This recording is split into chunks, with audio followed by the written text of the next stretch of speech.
Hello and welcome to the Physician Assistant Exam Review Podcast. Even if you think you're alone, know that right now, in your earbuds, alongside you in your car, there are hundreds of other PAs reviewing right along with you. You are all busy, you've got kids, a job, and so many other responsibilities, and now you've got to get ready for this exam as well. This show is where we get together each and every week in order to help build your confidence and squeeze as much review material into your busy life as possible. Hello and welcome. My name is Brian Wallace. I'm the host here at Physician Assistant Exam Review Podcast. Thank you so much for joining us. I got some great emails and some great reviews in iTunes. I just wanted to share real quick some of the stuff that's been coming in. I really appreciate all the feedback. It really helps keep me motivated, keep me interested, and keep me moving along. Finishing psych and moving into infectious disease keeps me moving along as well. Getting through psych was just incredibly painful. I'm sorry to those of you who love it and think it's fantastic. I just have always really struggled getting my head around some of the concepts and working through and muddling through it. But anyway, we're done with that. So things are, in fact, looking up for me and for the show. First, I just want to say thank you to Tyler from Upstate Medical University in Central New York, class of 2016. He writes in to say, thanks, Brian. We just want to say thanks for all, on behalf of the PA students here at Upstate Medical University in Central New York. I'd say at least half the class is listening, so thank you so much for that. I really appreciate it. He's got a 45-minute commute, so wow. Fantastic. Thank you so much, Tyler. There was another review left in iTunes. This is an outstanding tool that helps build the knowledge and confidence for anyone who's preparing for the Take the PANCE or the PAN, where you're following the NCCPA blueprint. Brian provides a plethora of information to help prepare those who are getting ready to take their exam. The podcasts were invaluable during the didactic and clinical years as I drove an hour every day to and from my clinical sites. The study tips were helpful as well, and the outlets provided on the website.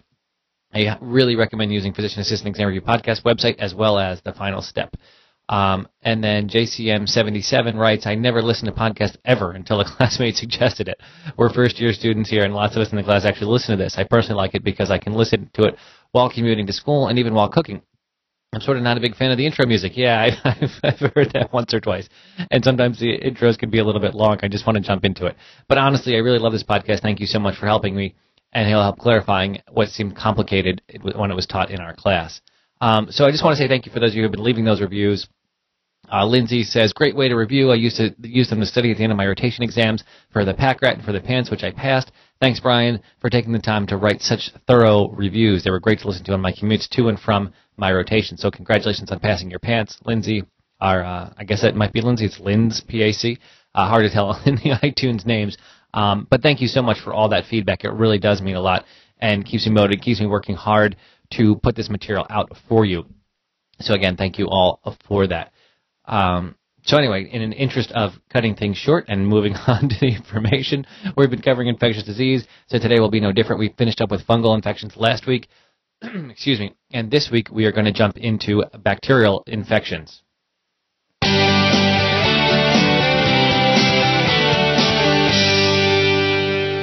For those of you who haven't gone over and checked it out yet, on the website you can find a link at the top of today's notes and all the infectious disease section notes. There's a link there to the activity book I put together for infectious disease. You can go ahead and download that there. I think you just punch in your email and that'll get delivered directly to you. It's just kind of a fun way to go through things. It's got some crossword puzzles, some matching stuff, just a way to play with some of the terms, because a lot of the terminology just gets so drowned out and you have a hard time remembering it.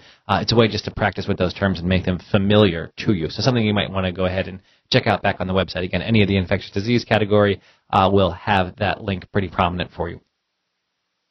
We're going to start off with streptococcal infections. I looked at the NCCA blueprint on this, and the only thing it has is acute rheumatic fever.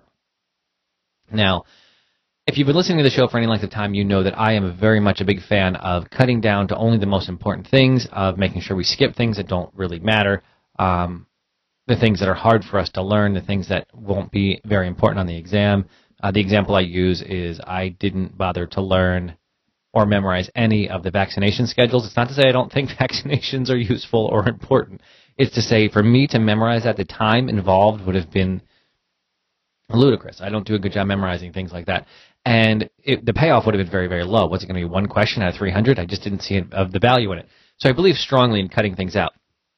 In what's often referred to as the 80-20 principle, where 20% of the information, 20% of what you do will yield 80% of the results, and I believe that pretty strongly.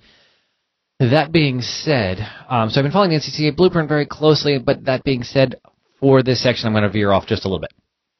And I want to just cover a little bit of strep and branch out more than acute rheumatic fever. I don't think it'll take us very long, but I think it's valuable just in general. I just think you should know it, regardless of what it has on the NCCA blueprint. Even if it doesn't show up, it'll take us a few minutes, and we'll be through it. It's pretty easy stuff, and you should know it.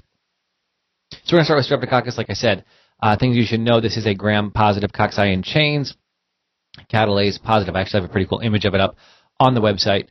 You might want to go check that out. Gram-positive cocci in chains, catalase positive.